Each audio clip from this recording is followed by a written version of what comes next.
காமிக்கிறாங்க. கடவுள்கள் இருக்கிற மாளிகை வந்து அப்படியே இடிஞ்சு விழுந்துகிட்டு இருக்கு. அதை பார்த்து தேவதைகள் எல்லாம் பயப்பட கடவுள்கள்ல ஒருவரான மைக்கேல் அந்த இடத்துக்கு வந்து எதுக்கு இப்படி பயந்துகிட்டு இருக்கீங்க, இதுல நீங்க எங்களுக்கு பாதுகாப்பா தான் இருக்கீங்கன்னு வேற சொல்லிக்கிறீங்க அப்படின்னு அவர் சொல்லிட்டு அவரோட பவரை யூஸ் பண்ணி இடிஞ்சு விழுந்த அந்த கட்டடத்தை திருப்பி பழையபடி மாத்திடுறாரு. அப்ப நான் இதுதான் அந்த பகாமோட் அவேக்கனாக போறதுக்கான அறிகுறியா, என்னோட ஆசீர்வாதம் பெற்ற ஓலியான் நைட்டு நீ தான் சீக்கிரமா அந்த காட் கீயை கண்டுபிடிக்கணும் அப்படின்னு அந்த காட் சொல்ல இப்ப பூமியில அந்த நைட்டை காமிக்கிறாங்க. அப்ப ஒரு தளபதி அவகிட்ட ஓடி வந்து இந்த பயங்கரமான காத்துனால மத்தவங்களோட இருந்த கம்யூனிகேஷன் கட் ஆயிருச்சு, நமக்கு இருக்கிற ஒரே ஆப்ஷன் இந்த புயல் அடங்குற வரைக்கும் காத்திருக்க வேண்டியதுதான் அப்படின்னு அவன் சொல்ல இது ஒன்னும் நார்மலான புயல் கிடையாது, இத பாரு அப்படின்னு சொல்லிட்டு அவரோட ஸ்வாட் எடுத்து தரையில குத்துறா. அந்த ஸ்வாட்ல இருந்து பபிள்ஸ் மாதிரி ஒண்ணு போய்கிட்டு இருக்கு. இத அவன் பார்த்துட்டு இதுக்கான அர்த்தம் என்னன்னு அவன் கேட்க அந்த காட் கீ ஹோலி கிரவுண்ட்ல இருந்து காணாம போனனால டீமன்ஸ்க்கும் காட்ஸ்க்கும் இடையில இருந்து சமநிலை இப்ப பாதிக்கப்பட்டிருக்கு. இனிமே நமக்கு கடவுளோட ஆசீர்வாதம் இருக்காதுங்கிறீங்களா? அதுக்கு அவன் எனக்கு தெரியலன்றா. இப்ப நம்ம கைஸ்ல வந்து ஒரு பயங்கரமான இடத்துக்குள்ள டேய் ஃபாவரோ உன்னை நான் தப்பிக்க விட மாட்டேன்டா, உன்னை புடிச்சே தீருவேன் அப்படின்னு அவன் சொல்லிட்டு நடந்து போய்கிட்டு இருக்கான். அப்படி அவன் நடந்து போய்கிட்டு இருக்கும்போது அவன் காலை வச்ச இடம் இடிஞ்சு விழுந்ததுல அவன் அப்படியே உருண்டு போய் ஒரு இடத்துல விழுந்து மயங்கிடுறான். அப்பன்னு பார்த்தா அந்த இடத்துக்கு ஒரு பொண்ணு வந்து நிக்கிறா. ஒரு வித்தியாசமான ஜந்துவோட தலைக்கு மேல ஒரு கோட்டைக்குள்ள ஒருத்தன் உட்காந்துக்கிட்டு அவனோட பவரை யூஸ் பண்ணி அவனுடைய சோல்ஜர் என்ன பண்றான்னு பாத்துக்கிட்டு இருக்கான். பரவாயில்ல, நீ நல்ல வேலை பண்ணிருக்கு பாசு அப்படின்னு நான் சொல்றான். இவன் தான் அந்த புயல் வரதுக்கு காரணம். இதை கேட்டுட்டு பக்கத்துல இருந்த அந்த பொண்ணு எங்களை நீங்க அனுப்புனீங்கன்னா அவனை கட்டில நாங்க சிறப்பா பண்ணுவோம் நான் சொல்ல முதல்ல உங்ககிட்ட இருக்கிற அந்த நாயை கொஞ்சம் தள்ளியே வை, கப்பு தாங்க முடியல. இப்ப அவங்க ஒரு நேரம் வாக்கிங் போயிருக்காங்க. அது மட்டும் இல்லாம நாங்க கிடைச்சது உங்களுக்கு லக்கு தெரியுமா அப்படின்னு நான் சொல்ல அது அப்படி கிடையாது, நான் உங்களுக்கு கிடைச்சதுதான் உங்களோட லக்கு, ஏன்னா இது என்னோட கேசல், முன்னாள் ஏஞ்சலா இருந்த உங்ககிட்ட இருந்து எதிர்பார்த்ததுதான் அப்படின்னு அவன் சொல்லிக்கிட்டு இருக்கு. இப்ப அவனோட 2 பப்பீஸும் திரும்பி வந்துருது. நாங்க அவங்களை கண்டுபிடிச்சிட்டோம், அவங்க அந்த ஃபாக் டவுனான நெபிள்வில்லுக்கு போய்கிட்டு இருக்காங்க. இப்ப அந்த பொண்ணு எங்களுக்கு வாய்ப்பு கொடுங்க, நாங்க போய் அவளை புடிச்சிட்டு வந்துருவோம்னு சொல்ல உங்களுக்கான கொடுக்கப்பட்ட வேலை அவங்க எங்க போறாங்கன்னு பாக்குறது மட்டும்தான் அப்படின்னு அவன் சொல்ல இப்ப அந்த பப்பீஸ் என்ன சொல்லுதுங்கன்னா அவங்கள பிடிச்சதுக்கு அப்புறம் குடும்பப்படுத்துவோம் நம்ம அப்படின்னு சொல்ல நம்ம அந்த அளவுக்கு எல்லாம் போக வேண்டிய அவசியம் இருக்காது, ஏன்னா அந்த டவுன்ல சுவாரஸ்யமான ஒருத்தர் இருக்காரு அப்படின்னு அவன் சொல்றான். இப்ப ஹீரோவும் அமீராவும் தான் காமிக்கிறாங்க. நம்ம ஹெலிகேமுக்கு வந்துட்டோமா நான் கேட்க நம்ம இன்னைக்கு ஹெலிகேமுக்கு வரல, இது ஹெலிகேமுக்கு போறதுக்கான வழி மட்டும்தான் அப்படி ஹீரோ சொல்ல அப்ப நின்றுகிட்டு இருக்கோம், வாங்க போவான் கூப்பிட்டு போறா. ஏய் கொஞ்சம் போறே, அதுக்கு மேல நமக்கு கொஞ்சம் காசு தேவைப்படுது, இல்லாட்டி நம்மளால சமாளிக்க முடியாது, அதனால என்ன பண்ண போறோம், பக்கத்துல ஏதாச்சும் பவுண்டரி இருக்கான்னு பாக்க போறோம் அப்படின்னு ஹீரோ பாத்துக்கிட்டு இருக்க. அமீரா பாப்போன்னு சொல்லி கூப்பிடுறா. கொஞ்சம் புருன்னு சொல்லிட்டு ஹீரோ பாத்துக்கிட்டு இருக்கான். நிஜமாவே இந்த வேலை கொஞ்சம் கஷ்டமா இருக்கும் போல அப்படின்னு ஹீரோ சொல்ல இப்ப அந்த பயங்கரமான காட்டுக்குள்ள அந்த சின்ன பொண்ணு கைசில இழுத்துட்டு போய்கிட்டு இருக்கா. இப்ப நம்ம ஹீரோ மலை மேல ஏறி ஒரு பூவை பறிக்க திடீர்னு ஒரு பாம்பு மாதிரி இருக்கிற மாஸ்டர் ஹீரோ அட்டாக் பண்ண வருது. உடனே நம்ம ஹீரோ வந்து அவரோட வெப்பனை யூஸ் பண்ணி அதை போட்டு சொல்லிடுறாரு. என்னதான் நடந்துகிட்டு இருக்கு, பகல் நேரத்துல கூட இந்த மாதிரி மான்ஸ்டர்ஸ் எல்லாம் அட்டாக் பண்ணுவோம், சரி அதை விட நம்ம வந்ததுக்கு இதுவாச்சும் கிடைச்சிச்சு, இது சாப்பிடற பொருளா? இல்ல இது சாப்பிடறது கிடையாது, இது ஒரு மூலிகை செடி, இதை யூஸ் பண்ணி நம்ம பாய்சன் சாப்பிடுறோம், பல விசித்திரமான விஷயத்துல இருந்து நம்ம பாதுகாத்துக்க முடியும், முதல்ல நம்ம போய் இந்த செடியை ஒரு மருந்தா மாத்தணும். இந்த பக்கம் கைசல் கண்ண முழிச்சு பாவரோன்னு கத்த நீனு உயிரோட தான் இருக்கியா அப்படின்னு அங்க உட்கார்ந்து இருந்த ஒரு பொண்ணு கேக்குறா. அம்மா நான் இங்க இருக்கேன் அப்படின்னு அவன் சுத்தி முத்தி பாத்துட்டு எந்திரிக்க போக அப்பதான் அவன் கை உடஞ்சிருக்கிறத பாக்குறான். அந்த பொண்ணு உனக்கு கை உடஞ்சிருக்கு அப்படின்னு நான் சொல்லிட்டு இருக்கும்போது அந்த இடத்துக்கு அம்மா அப்பா 2 பேரும் வந்துடுறாங்க. இப்போ உடம்புக்கு எப்படி இருக்கு, நல்லா தானே இருக்கீங்க? நான் தான் ரீட்டாவோட அப்பா, நான் ஒரு டாக்டரா இருக்கேன், இவன் என்னோட அன்பான மனைவி, அப்புறம் இவன் என்னோட அன்பான குழந்தை ரீட்டா. இப்ப ரீட்டாவோட அம்மா நான் சமைச்சிருக்கேன் வாங்க சாப்பிடும் சொல்லி கூப்பிடுறாங்க. இப்ப ஹீரோ ஒரு இடத்துல உட்காந்து வருதை தயாரிச்சுக்கிட்டு இருக்கான். என்னடா இது ஸ்மெல்லு கொடூரமா இருக்கு, ஏய் பொரே வாங்கிட்டுதான் ரெக்க இருக்குல்ல, அப்புறம் அண்ணே இந்த மெடிசனை நிறைய எடுத்திருக்கலாம்ல அப்படின்னு ஹீரோ கேட்க அது என்னால முடியாதுன்னு சொல்றா. ஏன்னா என்னோட இன்னொரு ரெக்கைய ஒரு சம்பவத்தினால நான் இழந்துட்டேன், அதனால இனிமே என்னால பறக்க முடியாது அப்படின்னு அவன் சொல்ல ஆமா அப்படி என்ன சம்பவம் நடந்துச்சு அது என்னன்னா இப்ப பிளாஷ் பேக் காமிக்கிறாங்க. அப்ப நான் இதுதான் கார்டு கீயா அப்படின்னு அவன் சொல்லிட்டு இப்ப ஒரு மேஜிக் ஸ்பெல்ல சொல்றா. அதான் சொன்னோன்னு அந்த கீயை ப்ரொடெக்ட் பண்ணிருந்த பேரியர் எல்லாம் போனதுக்கு அப்புறம் அந்த கீ டைரக்டா அந்த பொண்ணோட உடம்புக்குள்ள போயிருது. இத அங்க இருந்த ஏஞ்சல்ஸ் எல்லாம் பாத்துட்டு அவளை அட்டாக் பண்ண ரெடியா இருக்கு. அவ இருந்து தப்பிச்சிடுறா. அப்ப ஒருத்தன் வச்சிருந்த டாலர்லயே கட்டா சுட அது கீழே விழுந்துருது. அவ அதை எடுக்க போகும்போது அவளை அட்டாக் பண்ணிடுறாங்க.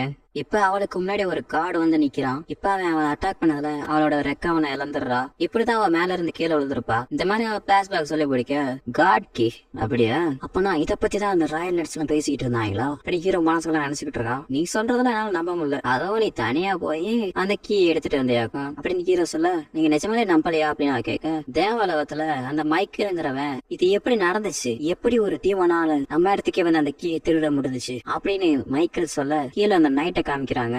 காட்ஸ் மட்டுமே பயன்படுத்தக்கூடிய அந்த ஆர்ட்டை யூஸ் பண்ணி அவன் அந்த சாவியோட சீலை உடைச்சா அப்படின்னு இவ சொல்லி முடிக்க இப்ப லூசிபரோட இடத்த காமிக்கிறாங்க. அதனால அந்த சீலை பிரேக் பண்ணி சாவியை எடுத்துட்டு ஓடிட்டா அப்படின்னு அந்த பொண்ணு சொல்லி முடிக்கிறா. அப்படின்னா நீங்க கடவுளோட அந்த சாவியை எடுத்தீங்கன்னா சாவி எங்க இருக்கு அப்படின்னு ஹீரோ கேட்க அது இங்கதான் இருக்கு அப்படின்னு சொல்லிட்டு அவ ஜெஸ்ட்ல கை வைக்க நிஜமான எங்கதான் இருக்கா காட்டுங்க பாப்போம் அப்படின்னு ஹீரோ பக்கத்துல போய் கணத்துல அரைஞ்சிடறான். அந்த கீக்கு ஒரு பிசிக்கல் ஆப்ஜெக்ட் கிடையாது, அதனால நான் அதை என்னோட சோலுக்குள்ள அப்சர்வ் பண்ணிக்கிட்டேன், அதனால இப்ப நான் தான் அந்த காட் கீ அப்படின்னு அவன் சொல்றான்.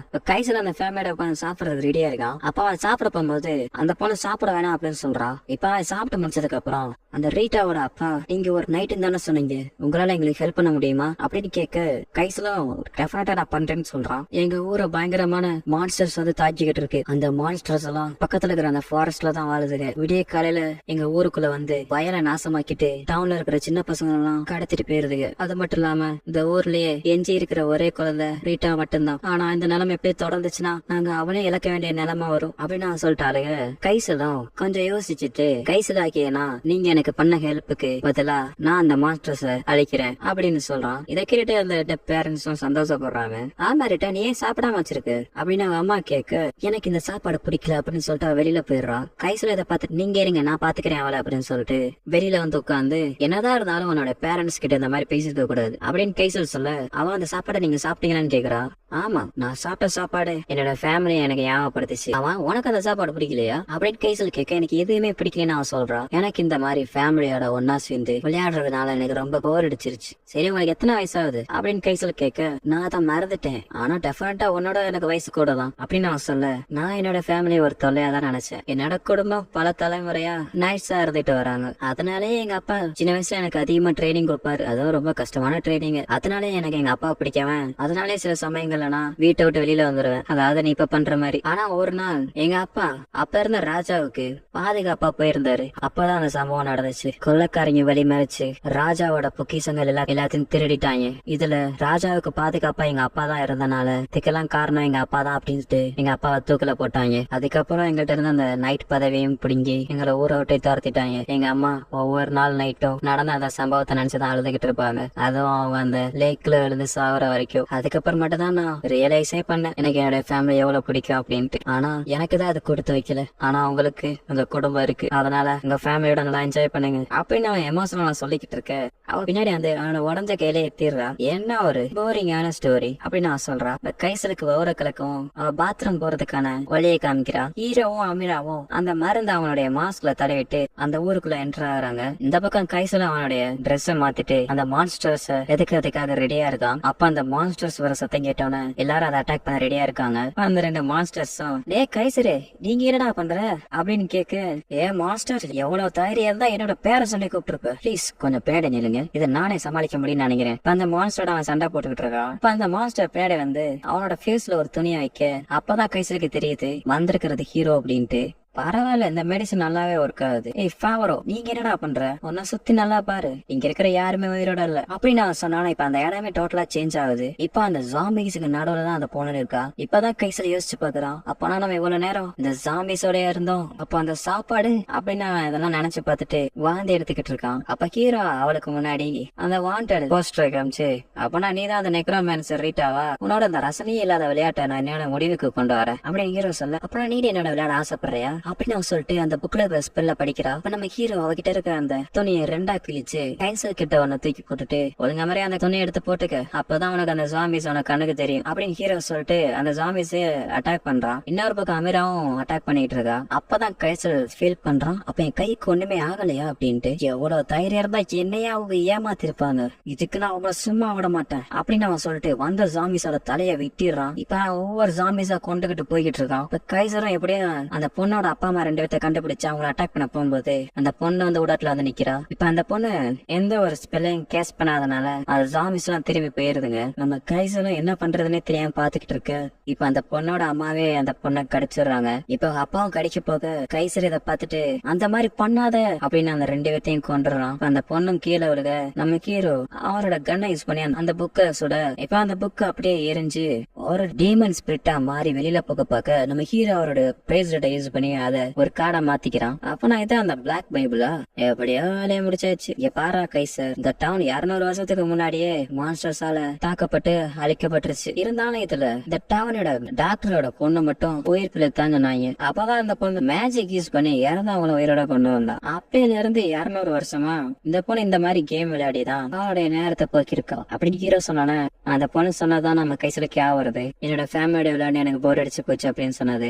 அந்த பொண்ணு ஏற்கனவே ஜாம்பியால கடிக்கப்பட்டிருக்கா. அதனால எப்ப வேணா ஜாம்பியா மாறலாம். இது என் பிரச்சனை இல்ல, இருந்தாலும் ஒரு தடவை சொல்றேன் அப்படின்னு ஹீரோ சொல்லிட்டு கிளம்புவானே. கைசர் உட்காந்து அழுதுகிட்டு இருக்கான். இப்ப அந்த பொண்ணு ஜாம்பியா மாதிரி கைசரை கடிக்க போக அப்படியே அந்த சீனை கட் பண்ணி பவுண்டரி அனௌன்ஸ் பண்ண அவர்கிட்ட போயிட்டு நம்ம ஹீரோ அந்த பிளாக் பைபிளோட ஸ்பிரிட்டை கொடுத்து காசு வாங்கிக்கிறான். அமீராவும் அந்த வார்த்தை நான் சாப்பிட போற சொல்லி தவறத்திக்கிட்டு இருக்க. ஹீரோ அதை பார்த்துட்டு அதெல்லாம் சாப்பிடக்கூடாதுன்னு சொல்றான். எனக்கு ரீசெண்டா தான் 2 புது பவுண்டரிஸ் வந்துச்சு, இப்ப காசப்படுறியா? அவன் அதை காட்டுங்கன்னு ஹீரோ சொல்ல என்னடா நடக்குது இங்க அப்படின்னு ஹீரோ அதை கசக்கி போட்டுறான். நீ அதை கசக்கி போட்டாங்கிட்ட நீ நிறைய இருக்கு இங்க பாரு, நான் என்னதான் கிழிச்சு போட்டாலும் வந்துட்டு தான் இருக்கும். அப்பனா நீங்க அந்த பொண்ணோட ஹெல் கேமுக்கு போக போறீங்களோ?